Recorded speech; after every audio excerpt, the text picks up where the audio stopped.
What is up, guys? Welcome back to the channel here. Smanga Maikonjapa. I'm a personal trainer and online coach. I change people's lives with exercise. Today, I want to do something a little bit different today.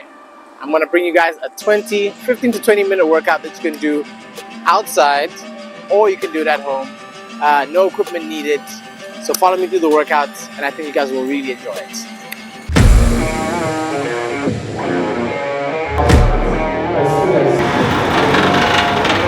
Just a little bit harder. How did you make the fight even being put?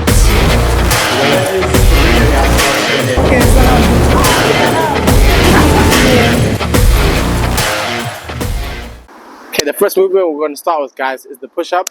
The push-up is an awesome move. It's functional. It's really good for building your pecs, really good for building your shoulders, your triceps.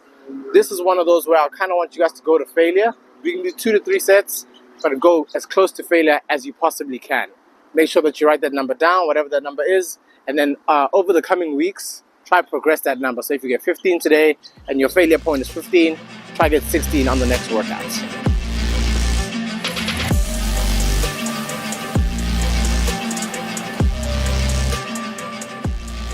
Okay, basically, guys, the kind of failure that I'm referring to is technical failure. Technical failure is when your technique starts to break down. I don't want you guys to continue even when the technique has broken down. Then you're increasing your risk of injury and stuff like that. We don't want that. We want to be as effective and target the muscle as much as possible without making sure that we're risking the risk of injury. So as soon as the technique starts to break down, you stop. Okay, with this movement, guys, what we're going to do is you're going to do the push-up, and then you're going to rest very little, maybe about 30 to a minute, 30 seconds to a minute. And then what I want you guys to do is superset this movement. So superset is when we're going to go from one exercise to another one with very little rest in between. So the exercise we're going to superset with is a split squat. Yeah? So your legs are going to be apart just like this. One leg is going to be in front of you. And then the other leg or the other foot can be on your toe just like that. And make sure you can even lean forward a little bit and make sure the brunt of your weight is on the leg that's in front of you. So we're going to go down. 3, 2, 1. There we go. 3, 2, 1. And up we go. So none of these fast reps, guys. Nice and slow, nice and controlled. We're targeting muscles, making sure that our joints are nice and healthy. Just like that. The other thing is if you find it hard to balance when you're doing this movement, try and move the leg that's at the back further away from your center. The closer it is, the harder it's going to be to balance. So you're widening the base of support by doing this. Lastly, with this one, you also want to make sure that your core is nice and tight. That's going to help you balance. On to the next move.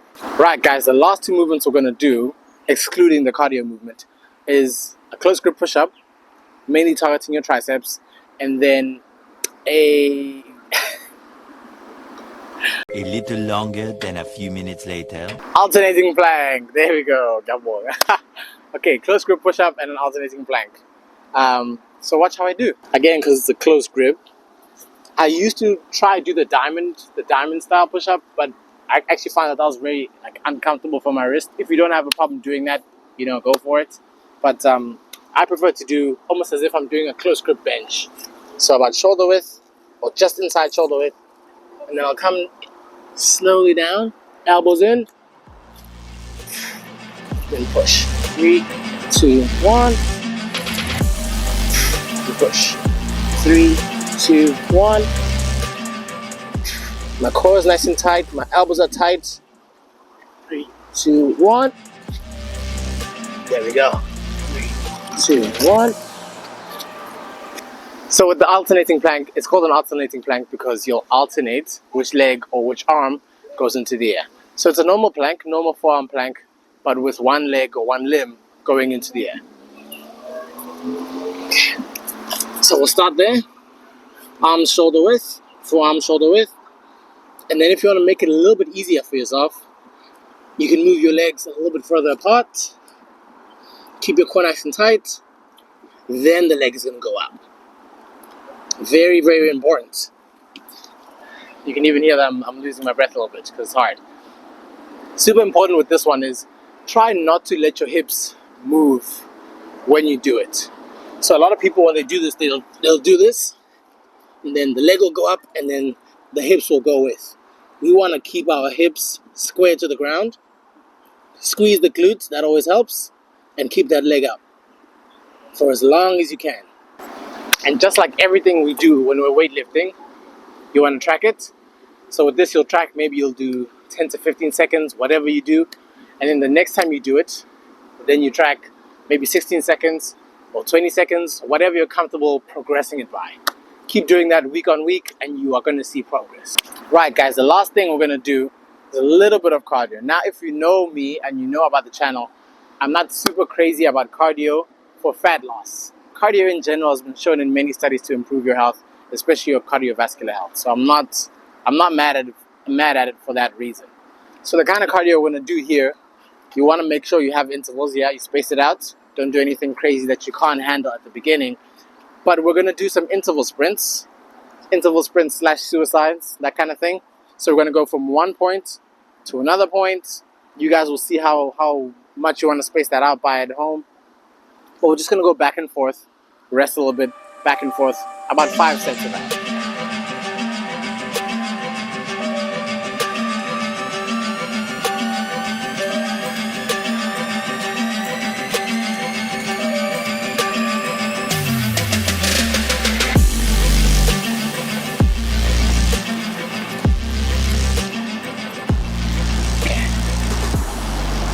Okay, if need be, I was just doing a little bit extra because, whatever.